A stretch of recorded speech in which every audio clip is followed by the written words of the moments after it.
Buenas tardes. El día de hoy les haré una pequeña introducción del capítulo tercero, cuarto y quinto del libro El Derecho de los Jueces. El capítulo tercero del libro del Derecho de los Jueces nos habla sobre los desarrollos recientes en el precedente judicial en Colombia en el 2001 y el 2006. Analiza los cambios o desarrollos significativos en la doctrina o prácticas del precedente en Colombia, desde el nombramiento de los magistrados que integraban el Tribunal Tercero. El capítulo analiza la sentencia C-836 del 36701 que permitió al tribunal posicionarse respecto de la doctrina del precedente. El capítulo también analiza el tratamiento de la jurisprudencia por parte de los tribunales superiores y el principio de igualdad. El capítulo cuarto nos habla de la jurisprudencia en el siglo XIX, el nacimiento de la doctrina probable en la regeneración. Ofrece una perspectiva histórica sobre las luchas que tuvieron lugar a finales del siglo XIX para definir el papel de la jurisprudencia en los jueces del sistema de fuentes jurídicas. El capítulo analiza también el surgimiento de la doctrina probable en el periodo de la regeneración. El capítulo quinto nos habla sobre la línea jurisprudencial. Esta analiza el concepto de la línea jurisprudencial y su importancia en el ordenamiento jurídico colombiano.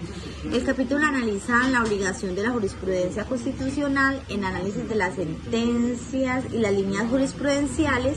Y aparte, pues en general, el libro El Derecho de los Jueces llena un vacío en Colombia respecto del controvertido tema del valor de las decisiones judiciales en el ámbito del derecho constitucional, y el libro también nos ofrece las formas estructuradas de trabajar con la jurisprudencia para trabajos académicos o argumentativos, forenses o judiciales.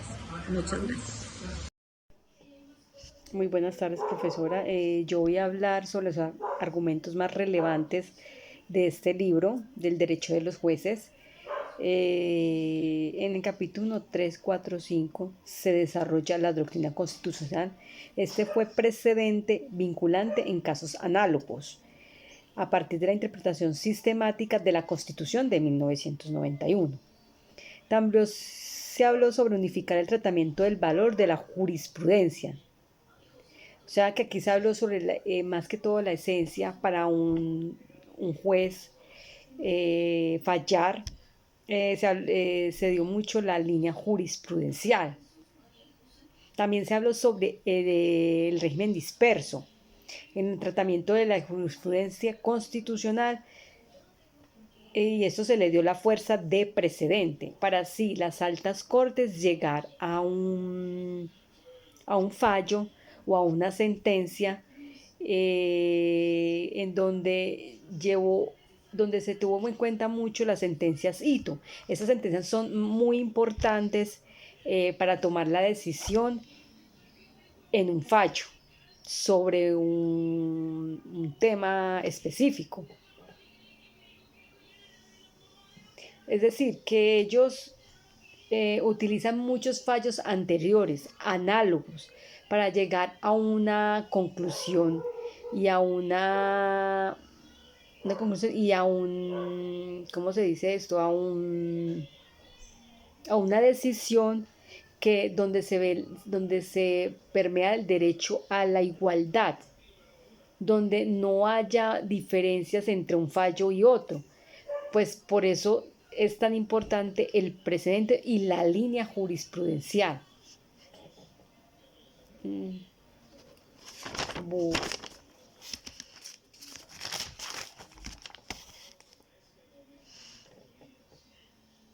Bueno, también se habló que los jueces solo deben acudir a la utilización de citas conceptuales cuando no tenga una sentencia análoga, ¿sí?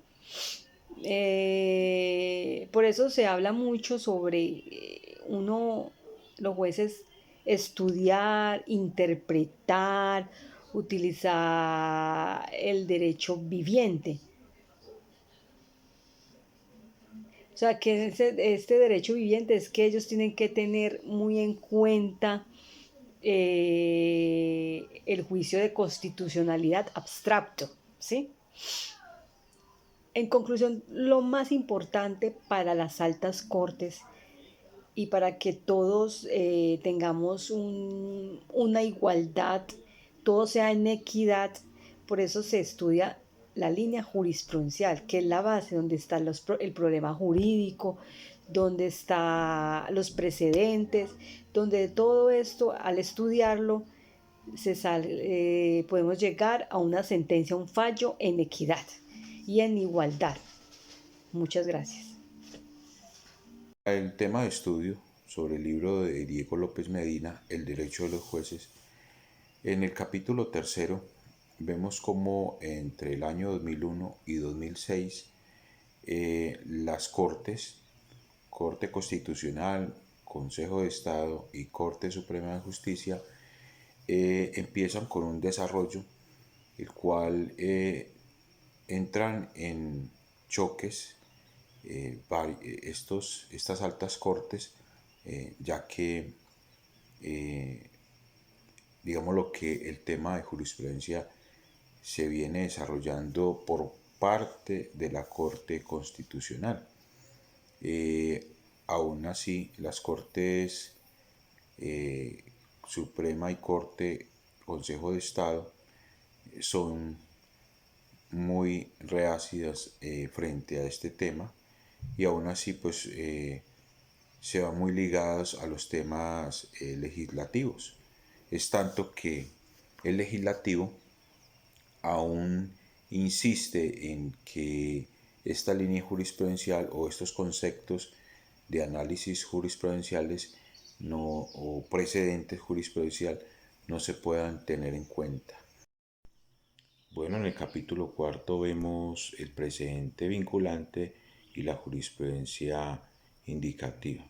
Dos conceptos que, aunque son muy parecidos, tienden a desarrollar un ambiente jurídico mucho más relevante. Es así como la Corte Constitucional empieza a desarrollar todos estos precedentes, a vincularlos, ya sabemos digámoslo, a la hora de resolver aquellos casos que tienen cierta similitud en los hechos, pero es allí donde la Corte Suprema y Consejo de Estado son más ligados a una jurisprudencia indicativa.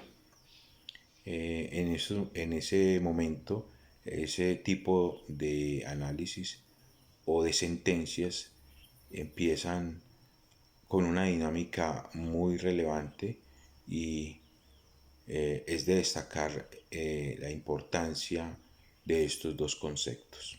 Bueno, en el capítulo quinto es súper importante, ya que en este capítulo empieza a desarrollarse el análisis jurisprudencial.